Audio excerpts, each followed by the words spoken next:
Bienvenidos a nuestra edición de Notidiario para el día de hoy. Durante un caso de infracción de tránsito, el juez quedó sorprendido por el motivo de la multa.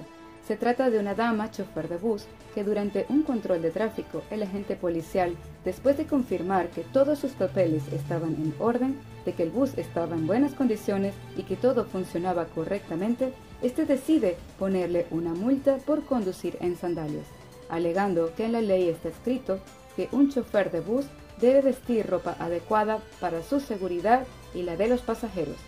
El fiscal explicó que en verdad esta norma está escrita en la ley, pero que ya se trata de una persona mayor que difícilmente va a cambiar su forma de vestir de siempre, por lo que solicitó al juez anular la multa, el cual estuvo de acuerdo.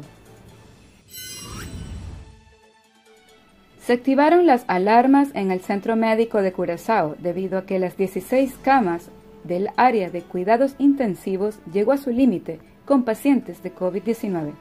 Las personas están ingresando en muy mal estado de salud y presentan problemas respiratorios, los cuales se les debe suministrar oxígeno de inmediato. Hasta el día de ayer, el total de personas que se encuentran en el hospital subió a 54, de los cuales 17 están en cuidados intensivos y solo 2 estaban vacunados. Más de 20 empresas se han mostrado interesados en ser los futuros operadores de la refinería Isla. La comisión encargada ha seleccionado a estas empresas para seguir con el proceso y escoger a un posible socio. Actualmente, una compañía está haciendo todas las evaluaciones de los datos de la refinería, como de Boulevard. Se espera que en los próximos días llegue una comisión para una inspección física. La comisión encargada no puede dar más información para respetar el proceso de confiabilidad, por lo que a su debido tiempo darán a conocer el nombre del potencial socio para el manejo y operación de las instalaciones petroleras. Y ahora, nuestras noticias internacionales. Donaciones de agua potable para Tonga. La pequeña nación del Pacífico vive una gravísima falta de este recurso casi una semana después de la erupción del volcán. La ONU advirtió que las reservas que abastecen a decenas de miles de personas podrían estar contaminadas por las cenizas o el agua salada del tsunami. El viernes, la comunidad originaria de Tonga en Nueva Zelanda organizó una colecta de agua potable y otros víveres para llevar al archipiélago.